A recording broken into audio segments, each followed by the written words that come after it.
Hey guys, how's it going? Hope you're doing well. My name is Crown, and today I'm going to read you some very interesting stories that I hope that you're gonna love. And now, without further ado, let's go!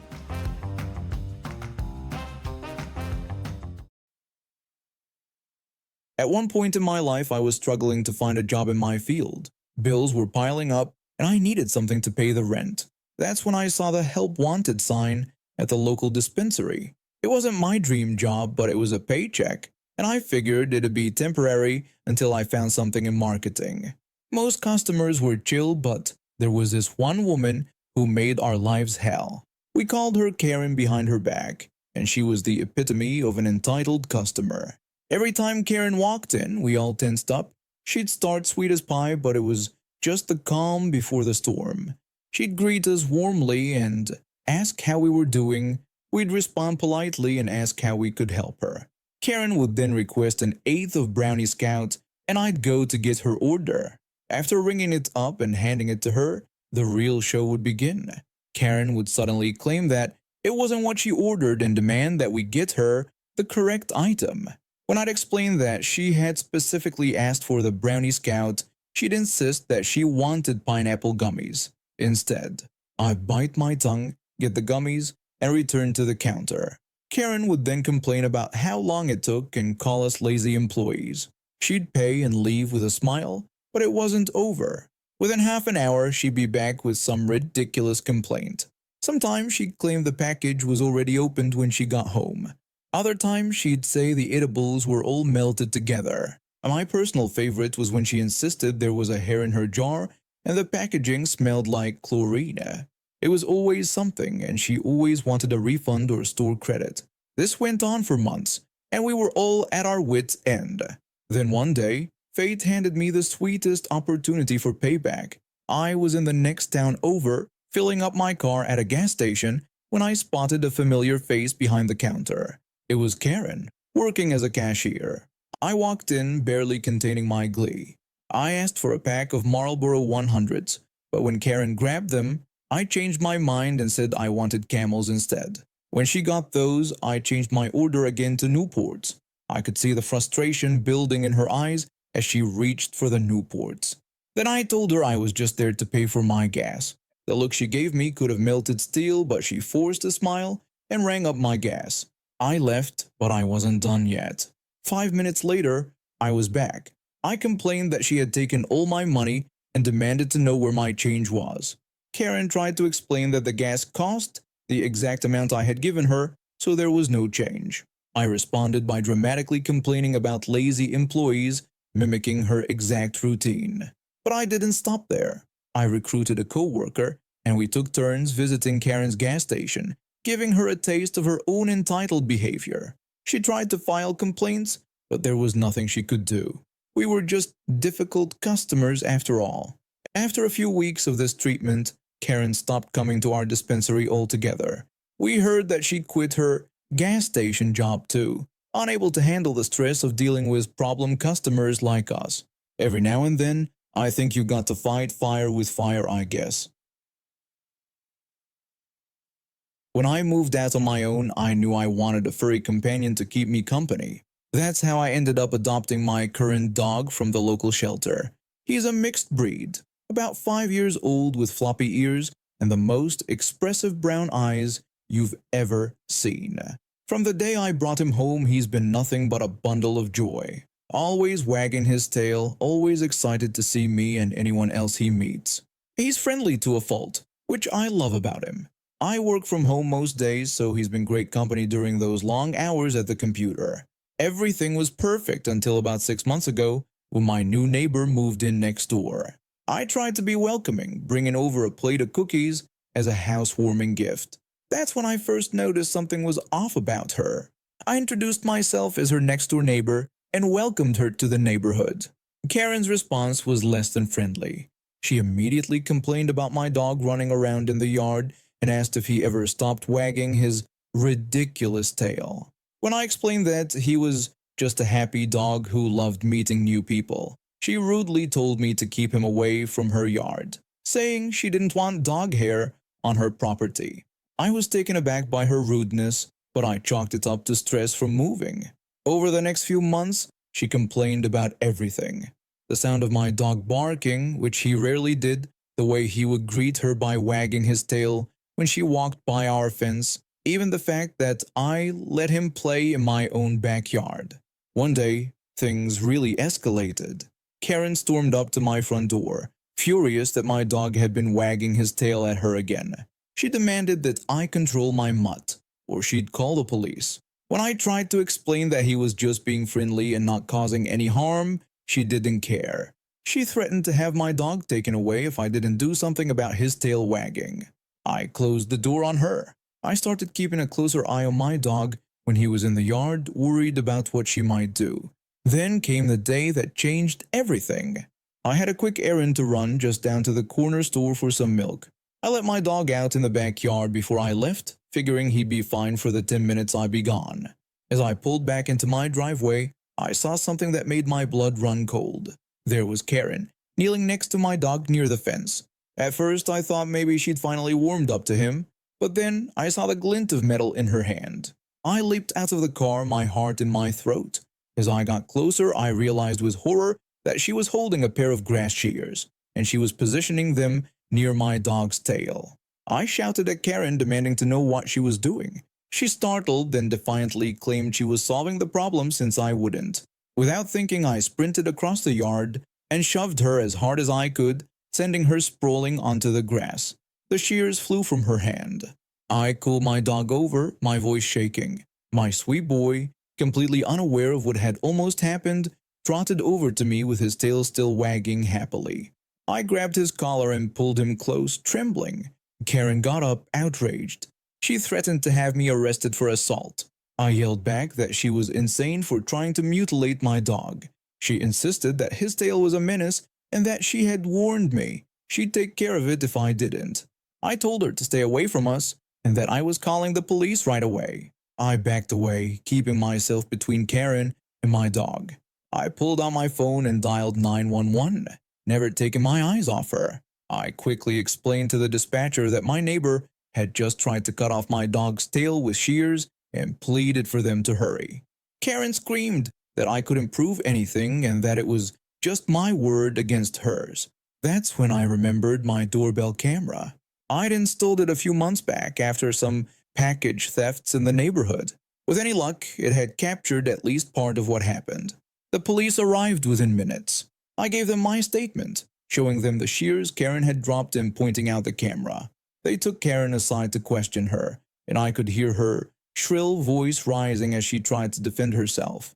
One of the officers came over to me and informed me that they had reviewed the footage from my camera. He said it clearly showed Karen approaching my dog with the shears, and that they were placing her under arrest for attempted animal cruelty. I watched as they handcuffed Karen and led her to the police car. She was still yelling, threatening to sue me and get my dog put down, but her threats were empty now. The evidence was clear. I learned that Karen had a history of similar incidents in her previous neighborhood. She'd been forced to move after multiple complaints about her behavior towards pets and children. Now, with this latest incident, she was facing serious charges. She was eventually convicted of attempted animal cruelty and sentenced to psychiatric evaluation. She was also ordered to stay away from my property and my dog. Last I heard, she'd moved away, hopefully to a place far from any innocent animals. I've been working on a major project for months, and my company finally decided it was time for me to present our progress to our Seattle-based client. It was a big deal for me, my first solo presentation to a high-profile client.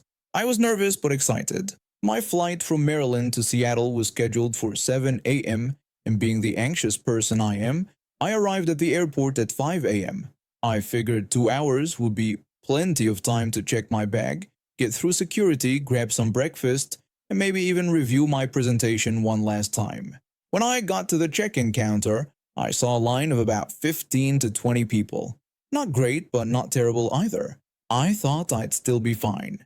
What I didn't expect was the chaos unfolding at the front of the line. There was this family, a mom, a dad, a baby, and 3 kids who looked to be between 4 and 9 years old. They had a mountain of luggage with them, 16 bags to be exact. and they were completely unprepared. The airline only had 2 people working the check-in counter, and one of them got stuck dealing with his family. They hadn't checked in online, hadn't prepaid for their bags, and hadn't even tagged their luggage. To top it off, their credit card wasn't working, and they were demanding 5 seats together on a full flight. I watched as 1 hour ticked by and they were still at the counter. The line behind me grew longer and longer, reaching about 50 people. Everyone was getting frustrated, but the family seemed oblivious to the inconvenience they were causing. At one point, the mother actually walked away from the counter in tears, claiming her children were embarrassing her. I wanted to tell her it wasn't the kids everyone was mad at. The mother dramatically complained about her children embarrassing her, while someone in line pointed out that it wasn't the kids everyone was annoyed with. When I finally got to check my bag, it had been over 50 minutes of waiting. The flight was being held because so many people were still stuck in line, trying to check their bags and get through security. But the real showdown came when we boarded the plane. Since there weren't 5 seats together, the family got spread out. The mother and one child got a row, another child was across the aisle, the third child was in the middle seat behind them, and the father was in the middle seat in the row behind that. Throughout the flight, they barely paid attention to their kids, except to yell at them occasionally. They seemed to expect the other passengers to babysit their children. The father asked a nearby passenger to keep an eye on his child. The passenger, clearly annoyed, reminded the father that they weren't a babysitter. The mother chimed in, insisting that their children were well behaved, which was far from the truth. As if all of this wasn't bad enough, I overheard a conversation that made my blood boil. The parents discussed their travel plans, revealing that they had called a car rental place in Texas but found it too expensive. They congratulated themselves on finding a cheaper option on the West Coast. The father boasted about being able to charge their flights and all their bags to the government due to his military status, while the mother exclaimed about how much money they were saving on the rental car. They didn't even need to be on this flight. They were actually headed to Texas to get the wife's car and belongings, but decided to fly to Seattle instead because renting a car there was cheaper. And they were abusing the father's military status to charge everything to the government. By the time we landed in Seattle, I was exhausted and annoyed. I had missed breakfast, barely had time to collect my thoughts before my presentation, and had to deal with screaming kids for hours. But I decided to take action. I approached an airline staff member at the gate and explained the situation, including the part about them misusing government funds. The staff member looked shocked and assured me they would report this to the appropriate authorities. As I left the airport, I saw the family arguing with a car rental company.